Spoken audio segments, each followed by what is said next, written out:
They were looking. Oh, okay.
Hello, my name is Bridget Allen O'Neill, and I'm currently a graduate here at the University of Guelph. I would like to welcome you to the College of Arts and College of Social and Applied Human Sciences convocation ceremony this afternoon. The University of Guelph is honored by our graduates, and we take great pride in this convocation. I'd like to tell you a little about the proceedings today. The ceremonials used for conferring degrees have evolved over a millennium, and the gowns and hoods represent that ceremony. In general, the gowns for baccalaureate and magisteriate students are black, and the color of the hoods is different for each degree program.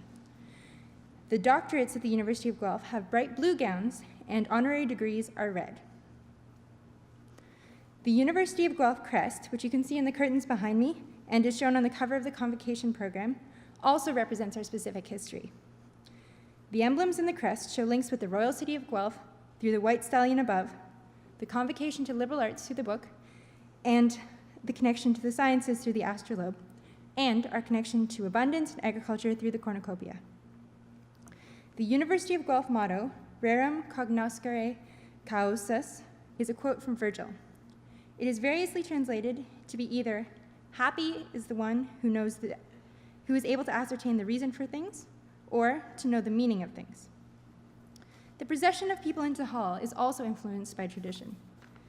The piper will herald the start of the procession of the graduands, the students who are coming to graduate today. This will be followed by the arrival of the mace, leading the platform party. The mace is a symbol of the authority of the university and will be carried by the beadle. In medieval universities, a beadle was chosen by the instructor to work as an assistant, while today the beadle is a ceremonial officer of the Senate. Following the beadle and the mace is the vice-chancellor, members of the administration, and the honorees, fellows of the university, members of the board and senate, and members of the faculty and staff. The degrees will be conferred in the order that you see in your program. The degrees are separated by categories representing the specific degrees awarded within the college. We will begin with doctorates and magisteriates, followed by baccalaureate degrees. The name reader will present scholars to the vice-chancellor by degree category. As the name of each student is called, the beadle will place a hood over the recipient's shoulders. The moment will be videoed, and technology willing, there will be a simultaneous live cast of the event to allow family members and friends to watch from the distance. The Vice-Chancellor will greet each student at the center of the stage, and a photograph will be taken. We understand the joy and excitement accompanying such an auspicious occasion, but we ask that you hold your applause until after each group of graduates has crossed the stage. There will be an opportunity for a truly thunderous applause later. Once all the degrees are conferred and all the cheers are cheered, the Vice-Chancellor will close the ceremony and a recessional will play. Please remain standing until during the recessional until all the platform party is processed out of the hall. Our colleagues from Alumni Affairs are hosting a social media program developed especially for convocation. Please share your photos, memories, and advice with graduating students by joining us on social media and using the hashtag #GuelphGrad.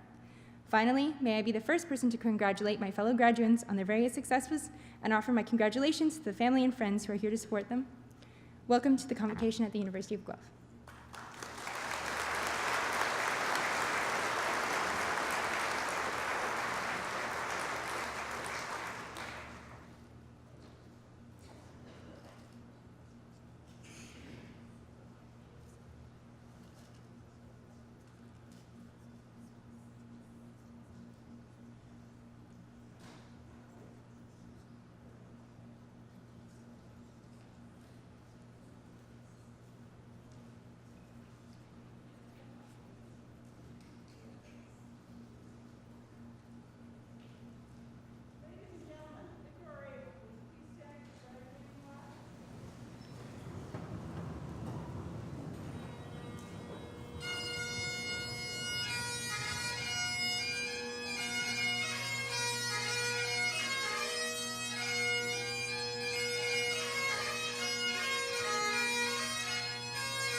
O Canada, our home and native land, true patriot love in all of us command.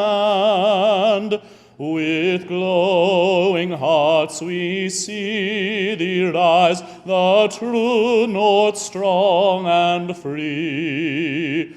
From far and wide, O Canada, we stand on guard for thee. God keep our land glorious and free. O Canada, we stand on guard for thee. O Canada, we stand on guard for thee.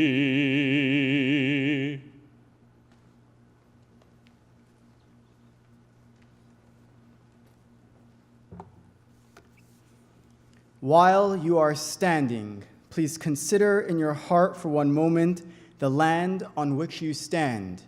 Join me to acknowledge and thank the diverse indigenous peoples whose footsteps have marked this territory for centuries, such as the Attawandaron, Haudenosaunee, and Anishinaabe peoples.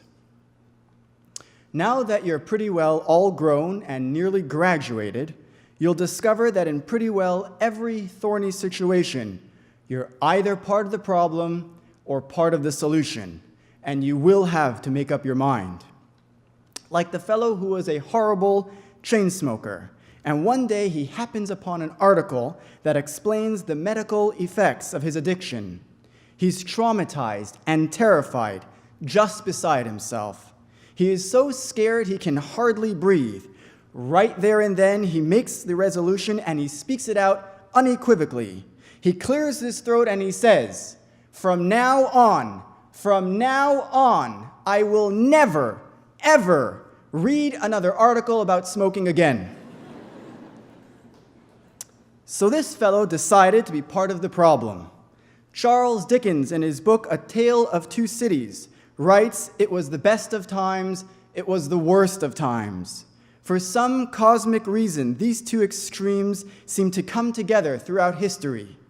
Whenever the world's population is vulnerable to what seems to be a clash of cultures, wanton violence, and unspeakable horrors, it gives birth to a strange bedfellow, an overwhelming sense of compassion for one another, and transcendent feeling that all of humankind is one. Hardly a week goes by when we open the newspapers and are shocked by incomprehensible pain and suffering. Our heart opens and we feel so deeply for our fellow man and woman. We can't sit back and do nothing. So perhaps we post on Facebook, attend a rally, or maybe even join a political group, feeling that we've done our part. Allow me to share two game-changing secrets. Firstly, the most powerful way to transform others is to transform yourself.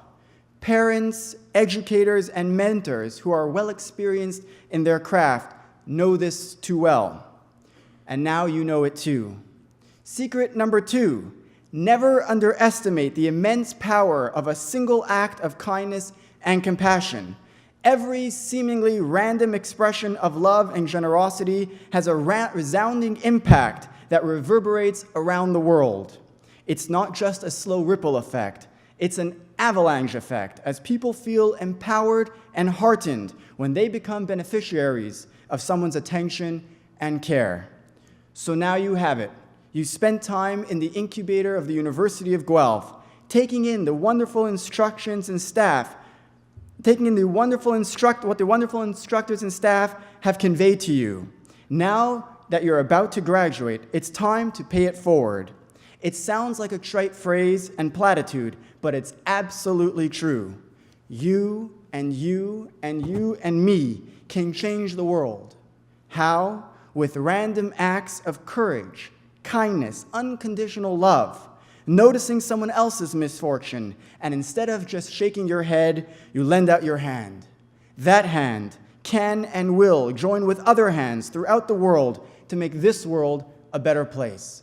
Mazel tov, thank you, you may be seated.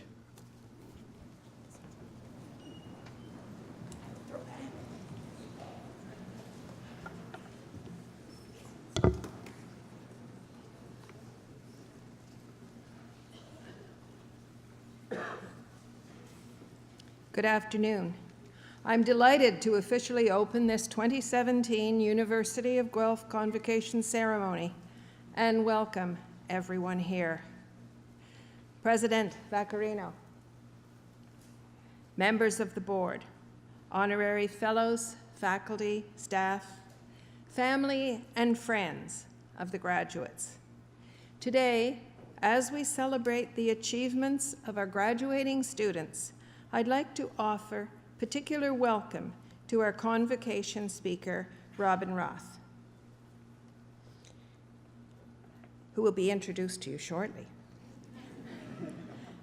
My name is Martha Billis, and I have the honor of serving as Chancellor here at the University of Guelph. And what an honor it is to be here today, back at the university, my alma mater. I think back to when I was in your shoes, proud to be a Mac Institute graduate and anxious to take on the next challenge around the corner. Problem is, we do not always know what is coming or how we're going to get there. Today, I want to instill in you a belief my dean, Margaret McCready, instilled in me years ago. She was full of advice, but most often said, "Remember, ladies, you are Mac girls, and Mac girls can do anything." And she was right. I stand before you today to proudly and confidently tell you that the education I received here gave me the wherewithal to go out and strive beyond what I thought I was capable of. Since the days of its founding colleges, the University of Guelph has been a leader in practical education focused on the whole person. The university has fostered an environment that encourages its community of students to aim higher, to make things better, to be more productive, to turn preconceived notions on their head, to make a difference, to improve life. My education opened up doors and offered windows on the world I could not have imagined. Half a century later, those things are still happening here at this fantastic institution. Graduands, your windows are waiting. It's your turn. Your turn to make a difference and to improve life for ourselves and for others. I know you can do it because you are, after all, a University of Guelph graduate, and you can do anything. Good luck to you all. Thank you.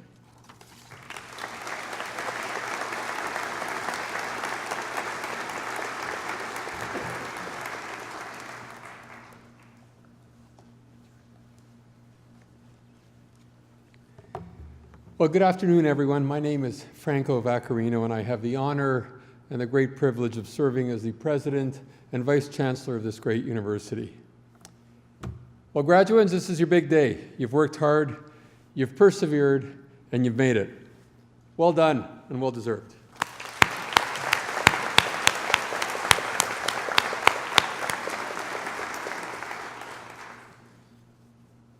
Think fast. Think fast. We've all heard that expression.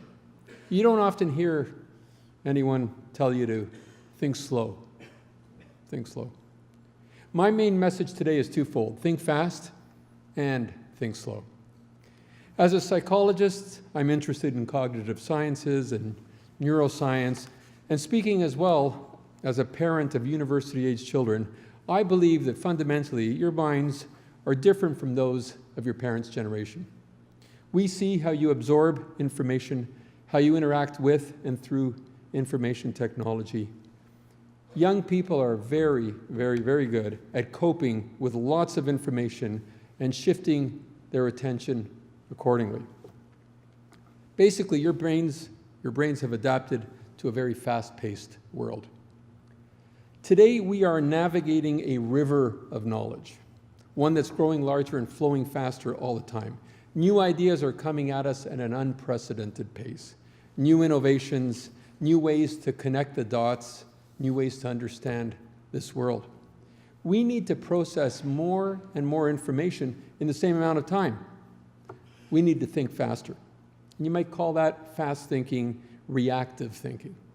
Reactive thinking is a kind of tactical thinking. It's what helps a driver negotiate the twists and turns of the road from moment to moment. But of course, there's another kind of thinking. Reflective thinking, or slow thinking. Takes a more strategic view, a broader view. Not that I'm suggesting that you think more slowly in the literal sense. Really what I'm talking about is a different kind of thought, different way of thinking, almost like a different channel than tactical or reactive. In our fast-paced world, universities are increasingly important places for both kinds of thinking. Reactive thinking or fast thinking that addresses the now, and there's plenty going on in the now. But also reflective thinking that rises above the here and now to take the long view, the broader view, and consider the broader context, to consider tomorrow or even the day after. As students at the University of Guelph, you've benefited during the past few years from an environment that's challenged your thinking, an environment that nurtures freedom of thought as well as expression and inquiry, an environment that promotes and supports openness to new ideas, one that invites varied perspectives on a problem or on an opportunity. We've tried to encourage you to exercise both reactive as well as reflective thinking. We've stressed the kind of thinking that enables you not just to provide the right answers, but really also to ask the right questions. We've looked to nurture thinking that is disciplined and thinking that is interdisciplinary, that draws upon diverse experiences, diverse points of view. That kind of thinking, I have to say, is even more important in a world where the challenges and the opportunities we face are larger and more complex than they've ever been. Now, big problems and big opportunities need lots of minds thinking together on solutions. Not just like minds, but unlike minds. Minds from varied backgrounds, from different perspectives. You know, there's a proverb that goes something like this. If you want to go fast, I should say. If you want to go fast, go alone. If you want to go far, go together. You're about to explore and discover the next phase of your lives, including, I hope, finding ways to improve life for others around you and the wider world. So go together, think fast, and think slow. Thank you very much.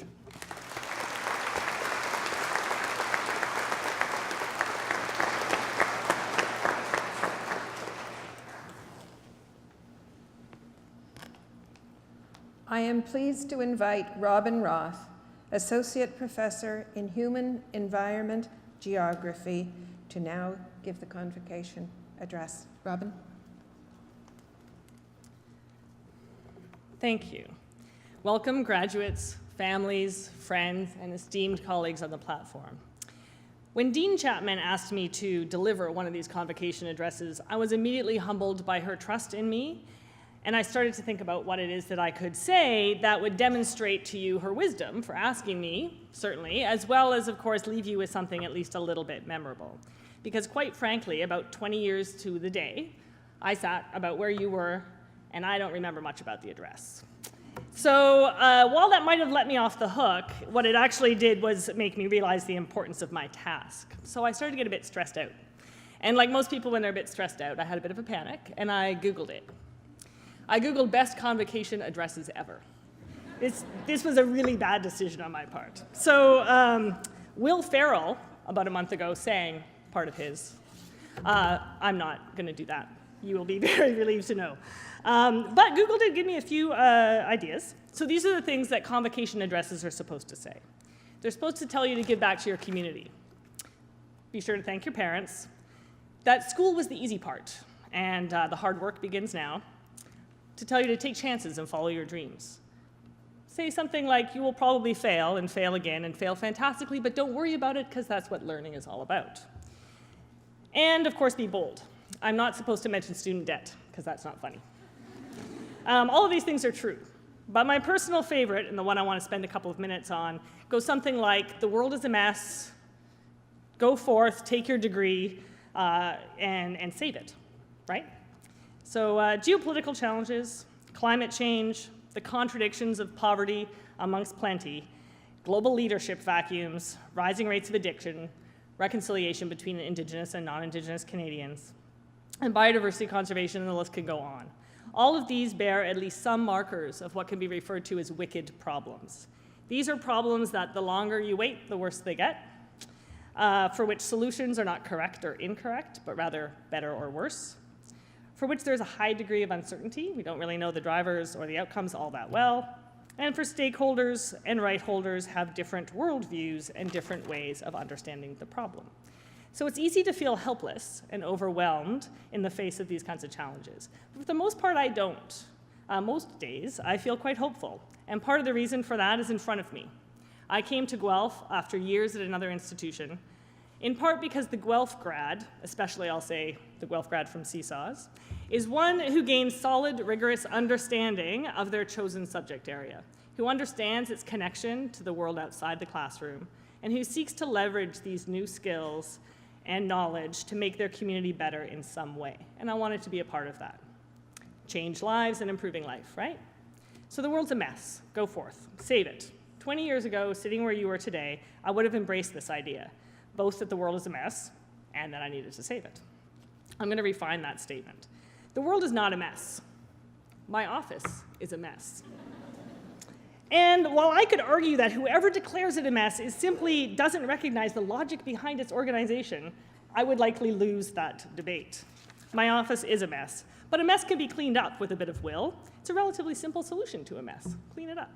But the world is not a mess. It's complicated, wickedly complicated, increasingly wickedly complicated. So it appears a mess. It is because we don't have the right framework to understand it.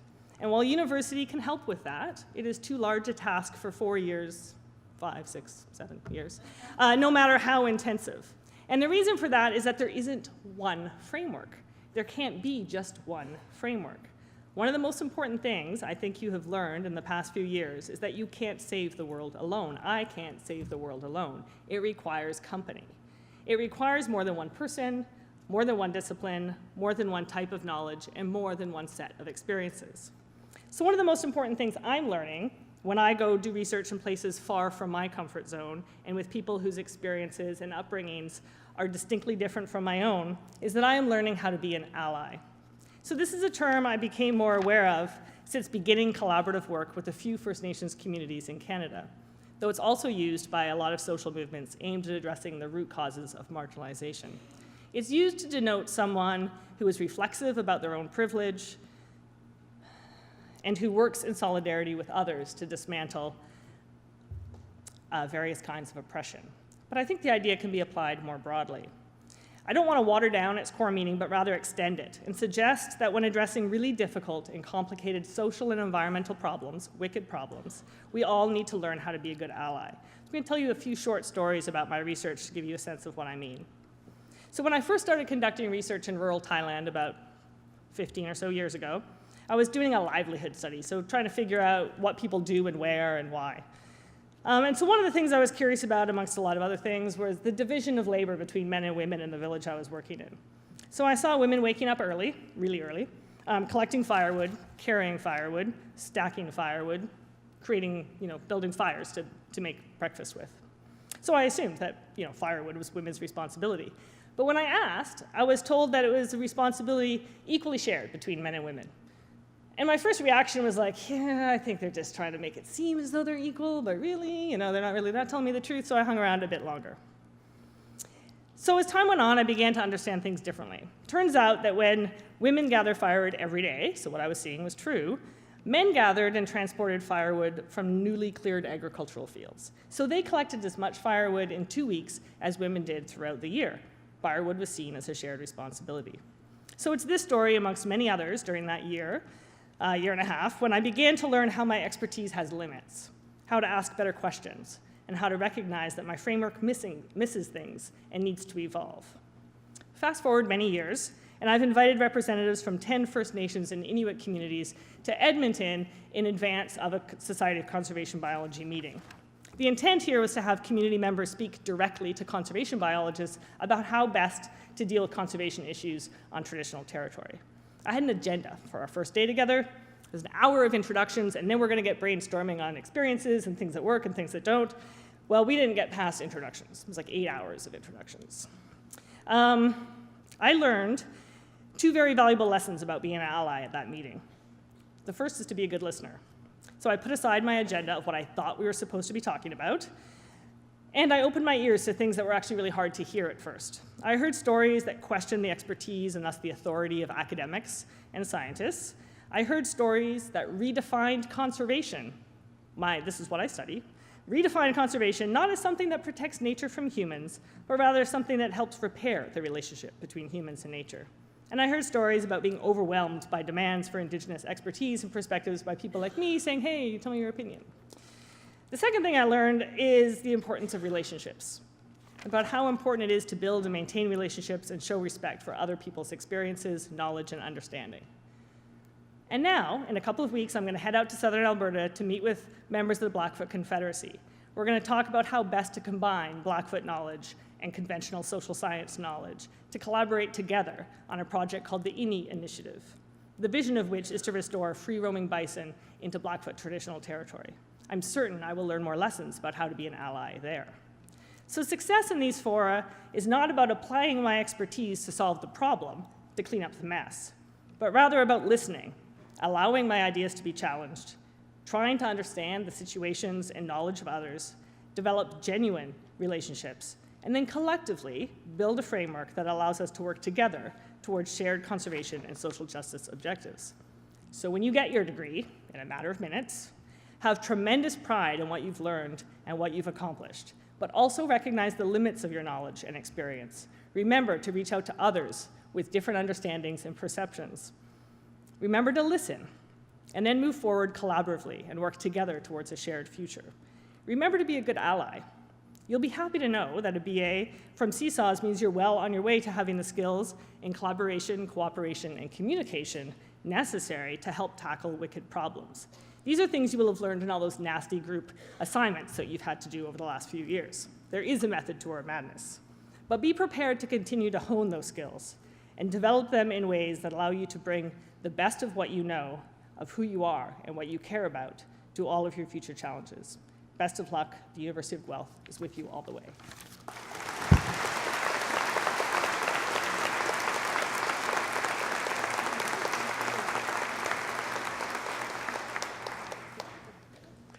Thank you, Dr. Roth, for those inspiring words.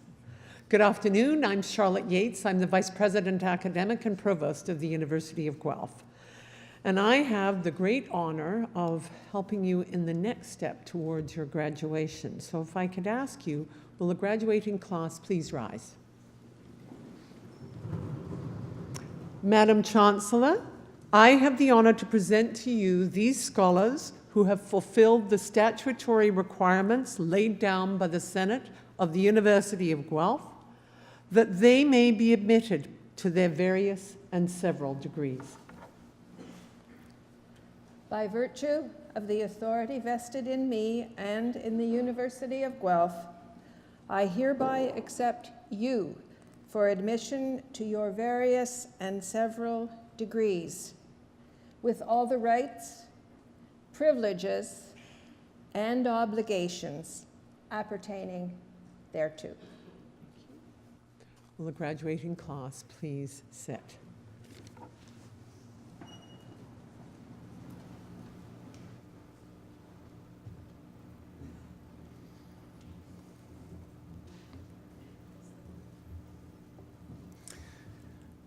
Good afternoon, graduates and proud family and friends of the graduates. My name is Byron Sheldrick, and I have the honor of being the Associate Dean Academic for the College of Social and Applied Human Sciences.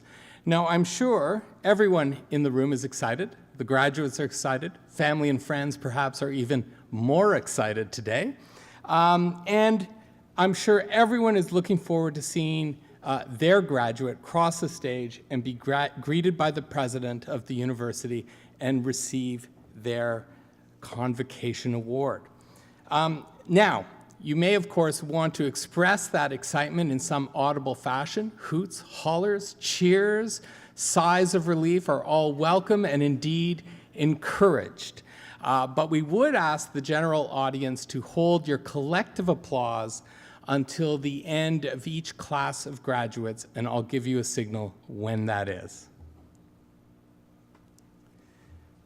Madam Chancellor, Mr. President, I have the honor to present to you these scholars from the College of Social and Applied Human Sciences that they may be admitted to the degree Bachelor of Arts Honors. Bridget Grace Allen O'Neill with distinction.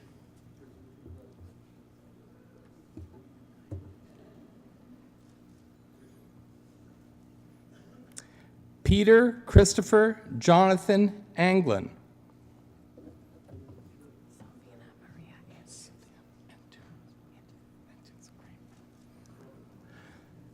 Sylvina Maria Antunes.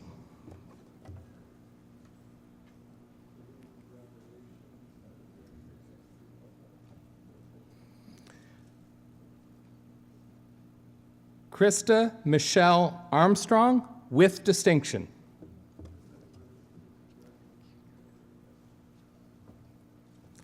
Allison Christine Baker.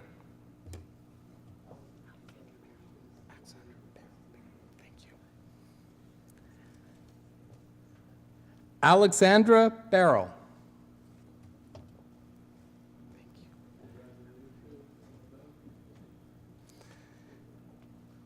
Christina G. Barnard.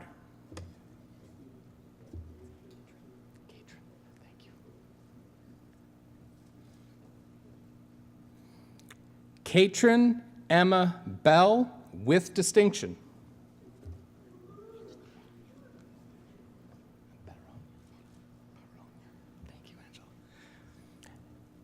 Angela Baronia.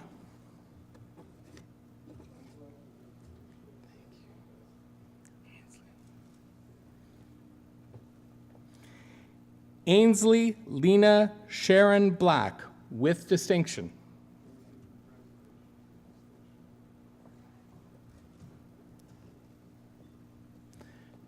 Melanie Francesca Blue with distinction.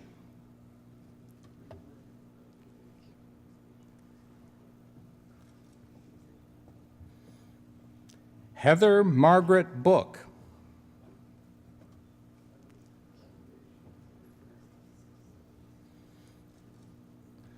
Michaela Marie Bradstreet.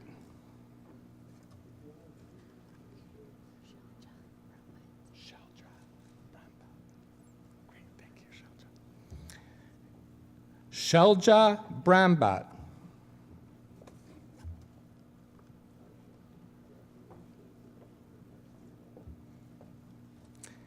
Elizabeth Jocelyn Ann Brown.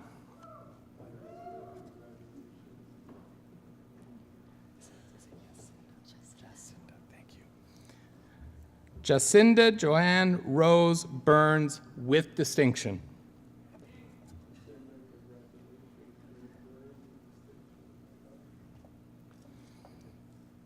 Jocelyn Marie Cameron with distinction.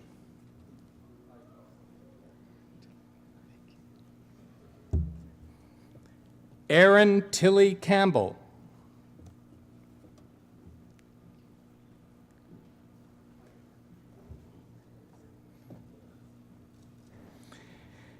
Kara Lynn Sherry Carter, with distinction. Thank you, Sierra. Sierra Mary Carreri.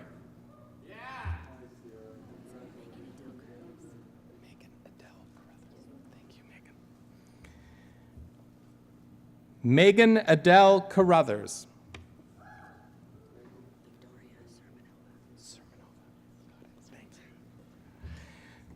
Victoria Sermonova, with distinction.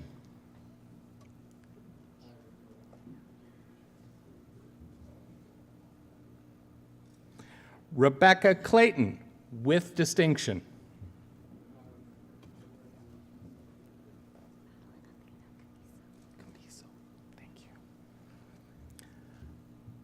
Madeline Athena Camiso.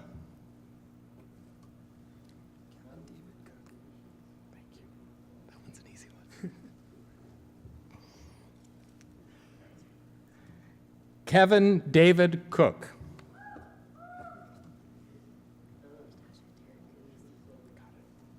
Congratulations. Natasha Tara Coos, with distinction.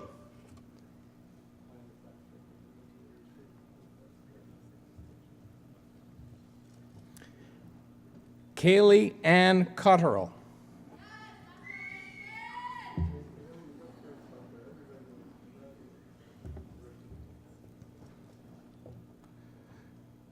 Melissa Dawn Cobra.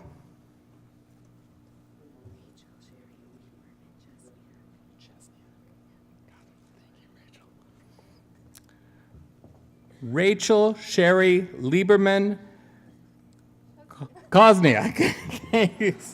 I had it right until the last moment, with distinction.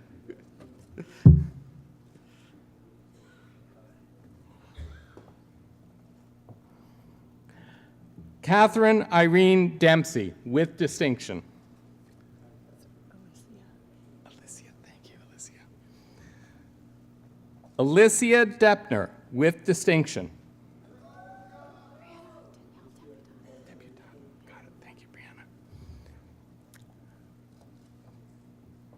Brianna Danielle Deputat.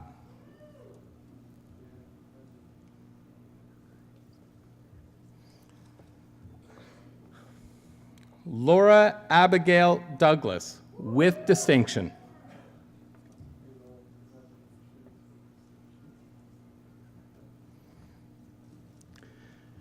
Kyle David Dundas, with distinction.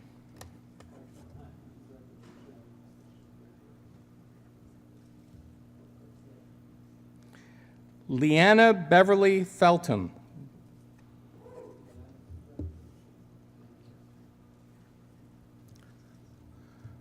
Lucas Ferguson.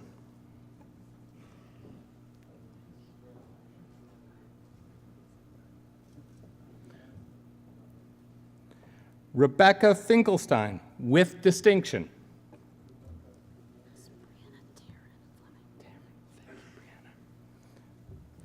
Brianna Taryn Fleming.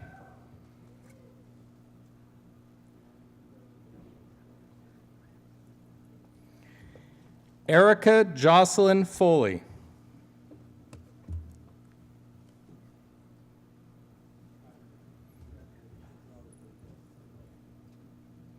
Rebecca Emily Forbes.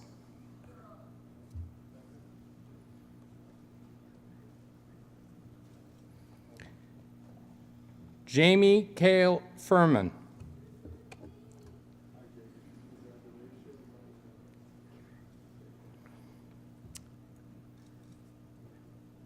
Abigail Blythe Gallagher.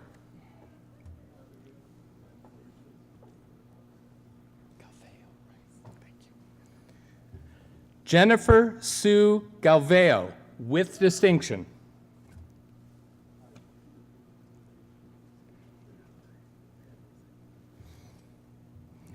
Anne Elizabeth Garrett.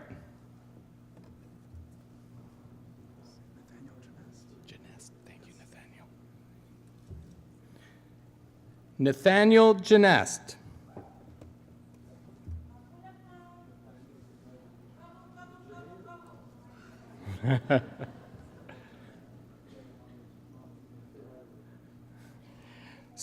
Sandra Michelle Green, with distinction.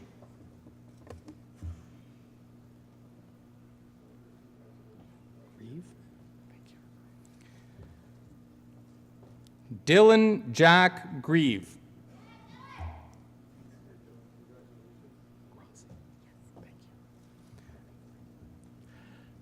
Tessa Marie Nicole Grossi.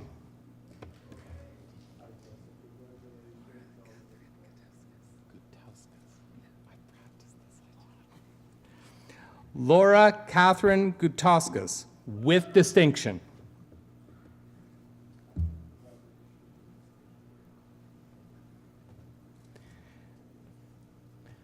Bailey Ann Hale.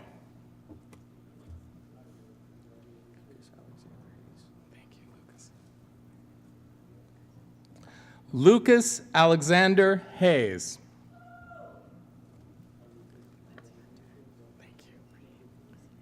I like those. Lindsay Hunter.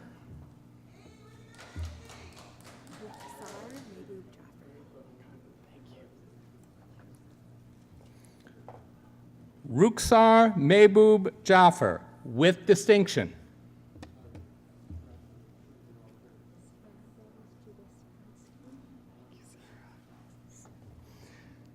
Sarah Rose Jubas Bernstein, with distinction.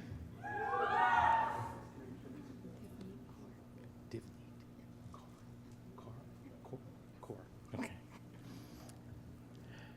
Divneet Kaur.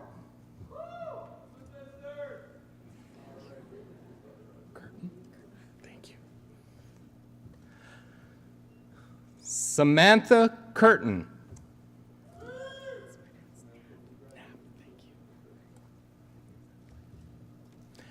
Melanie Knapp, with distinction.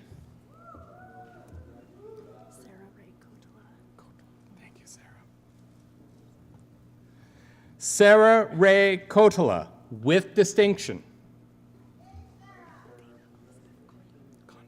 Thank you, Dana. Dana Elizabeth Kondo, with distinction.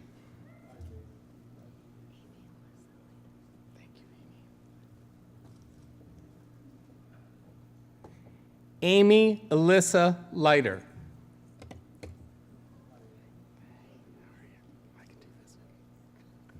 How are you? Megan Grace Litchfield, with distinction. Thank you. Nicholas Douglas Lawson.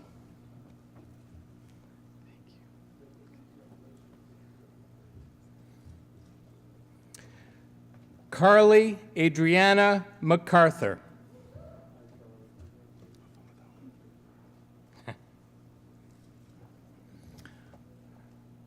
Robert Archibald Mackenzie III, with distinction.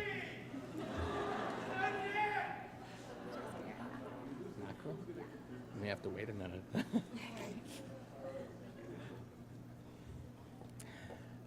Jessica Aaron Mackerel.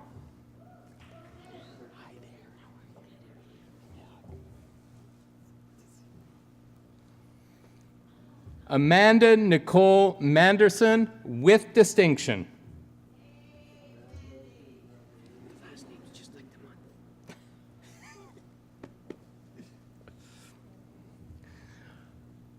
Michael Joseph March. Marcus, thank you, Emily. Emily Marcus, with distinction.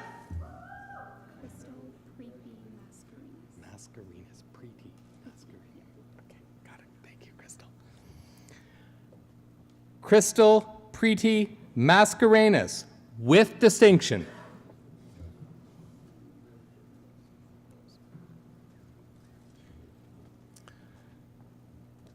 Taylor Rose McLaughlin. Thank you, William.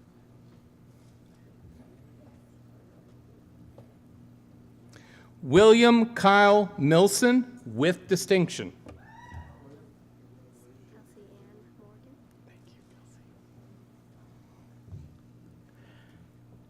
Kelsey Ann Morgan with distinction.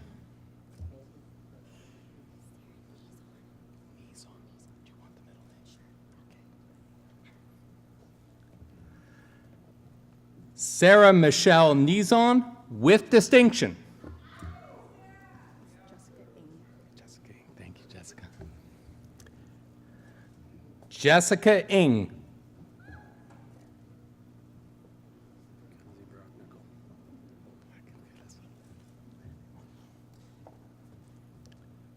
Mackenzie Brock Nickel.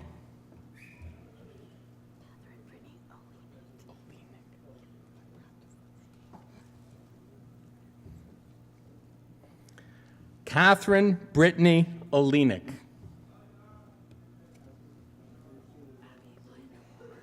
you, Abby. Abby Lynn Orr.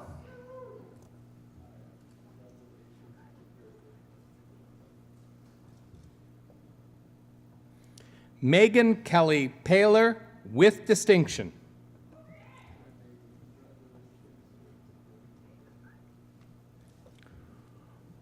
Robin Raphael Petrie.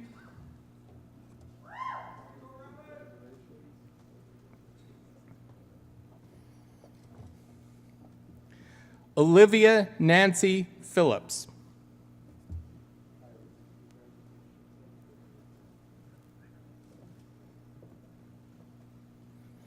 Victoria Pike with distinction.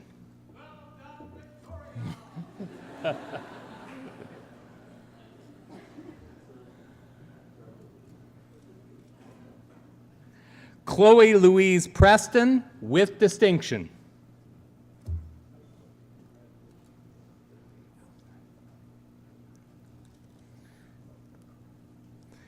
Spencer Thomas Ralston with distinction.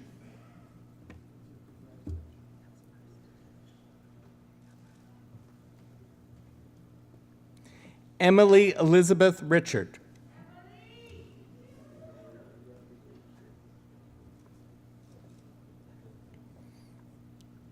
Brittany Heather Rowe Bradley.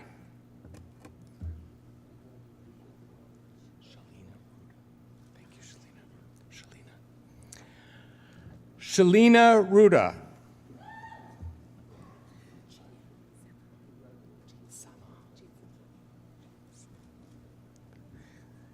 Jean Samaha with distinction. Thank you, Brittany. Congratulations. Brittany Marie Schaefer with distinction.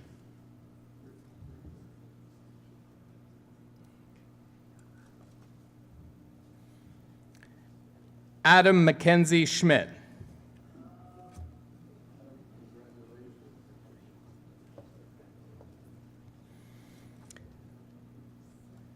Heather Ann Scott.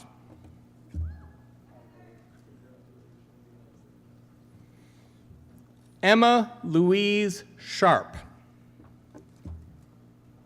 Thank you.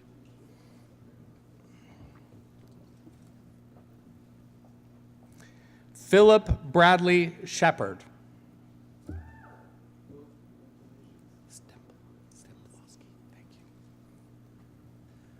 Amanda Jane Stemplowski with distinction. Ezra Jacob Strauss. I got it. Ezra Jacob Strauss.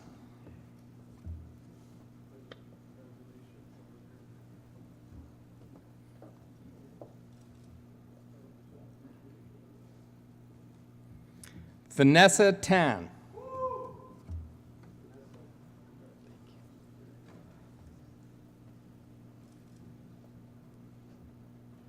Maggie Susan Taylor.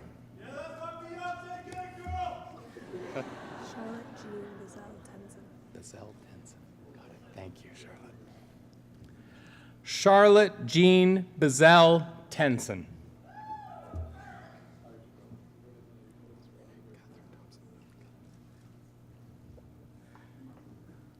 Serena Catherine Thompson, with distinction.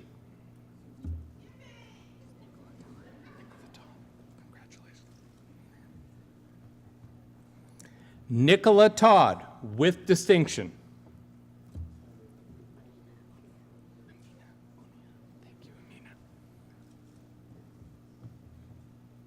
Amina Unia.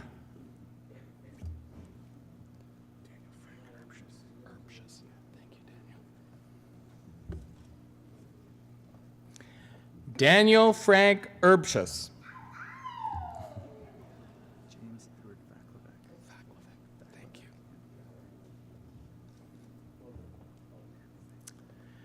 James Edward Vaclavec.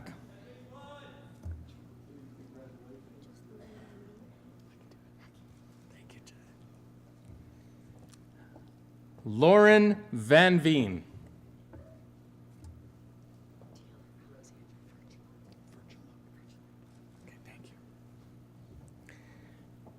Taylor Alexandra Virchuluk.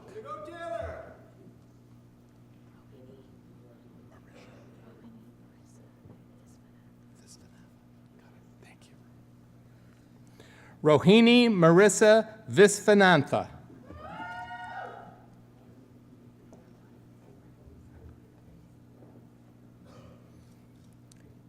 Aaron Noel Williamson.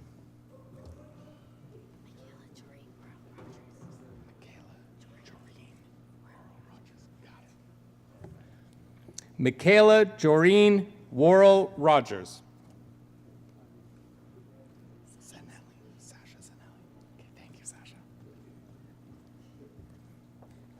Sasha Zanelli. Okay, you want the middle name. Daniel Arthur Zuckerman.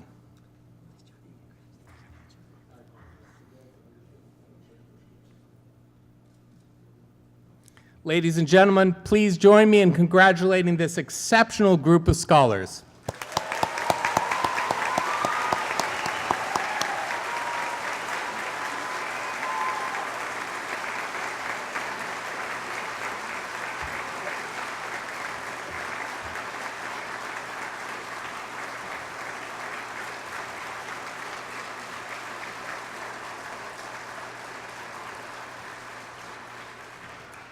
Madam Chancellor, Mr. President, I have the honor to present to you these scholars from the College of Social and Applied Human Sciences that they may be admitted to the degree Bachelor of Arts, General.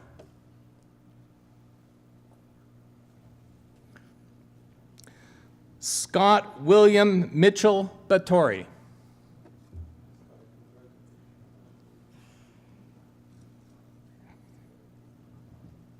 Samuel Robert Bissett.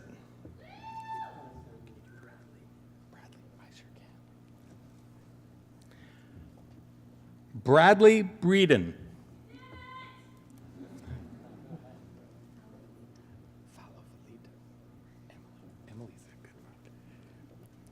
Emily Falovalita.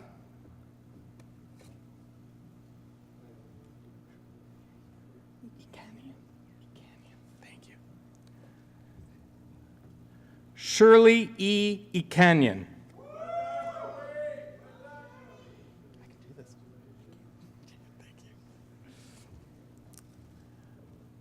Michaela James.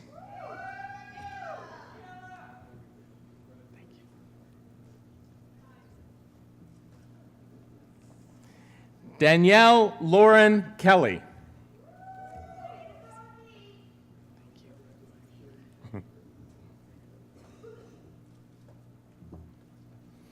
Shannon Lawless.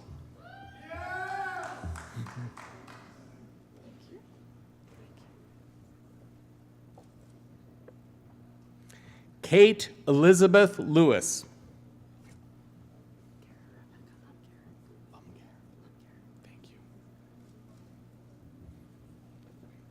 Kara Rebecca Lumgare.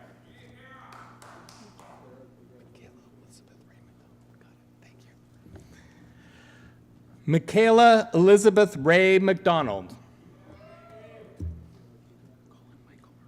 Thank you, Colin Michael Marata.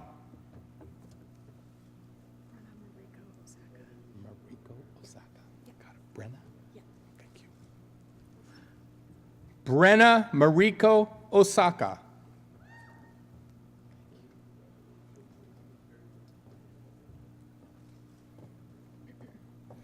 Emily Poirier.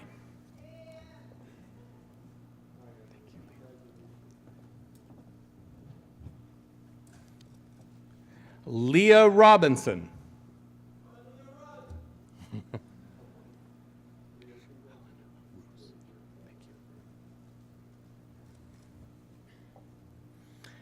Tristan Helena Roos.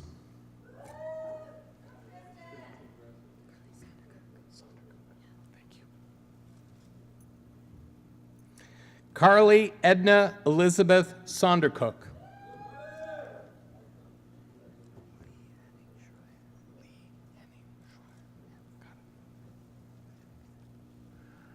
Lee Henning Schreier.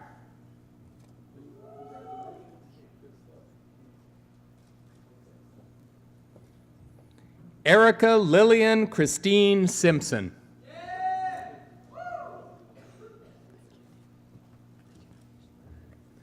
Zoe Taylor.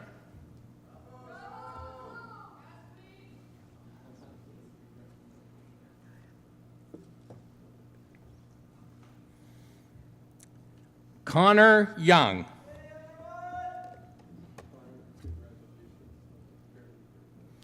Ladies and gentlemen, please join me in congratulating this group of scholars.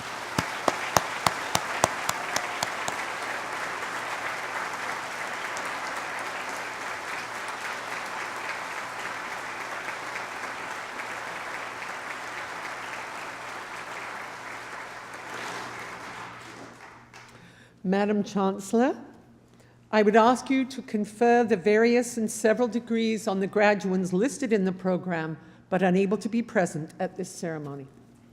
By virtue of the authority vested in me and in the University of Guelph, I confer the various and several degrees in absentia on the graduands not present.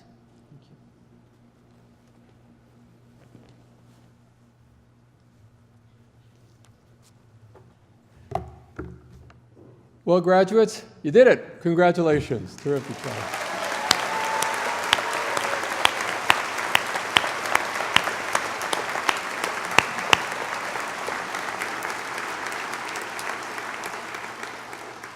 Well, let me take this opportunity, graduates, to welcome all of you now to the Griffin Alumni family. And this is, of course, a growing family. This week, more than 3,400 new graduates are joining that family. The University of Guelph alumni now number more than 125,000 graduates around the world. And as you can imagine, we're all very proud of your accomplishments here at the University of Guelph and very much look forward to seeing how the foundations that you've developed here as students will continue to support you in the years to come in your own futures. We want to celebrate your achievements, your successes, and really do hope that you'll all stay in touch. And remember that you're always, always welcome here.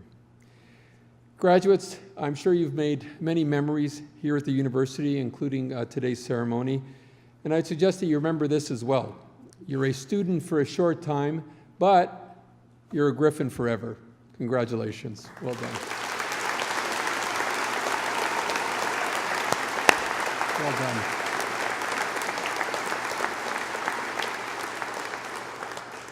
Now that concludes the formal part of our convocation ceremony.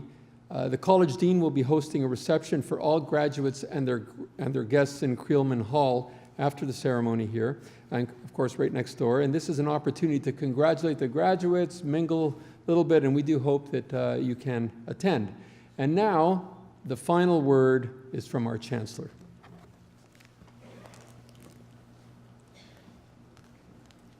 Convocation is dismissed.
Congratulations, everyone. We know you're going to go out and do great things. We hope you'll come back and visit often and share what you're up to.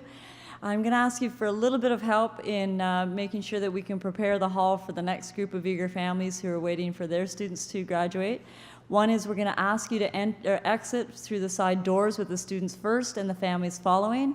And then we hope that you spend some good quality time out there, get lots of photos to commemorate this day. And when you're done, make sure that you return your gowns and hoods to the tent so the next group can look as good as you. And one last thing, turn it up this time. You ready? Congratulations. Woo!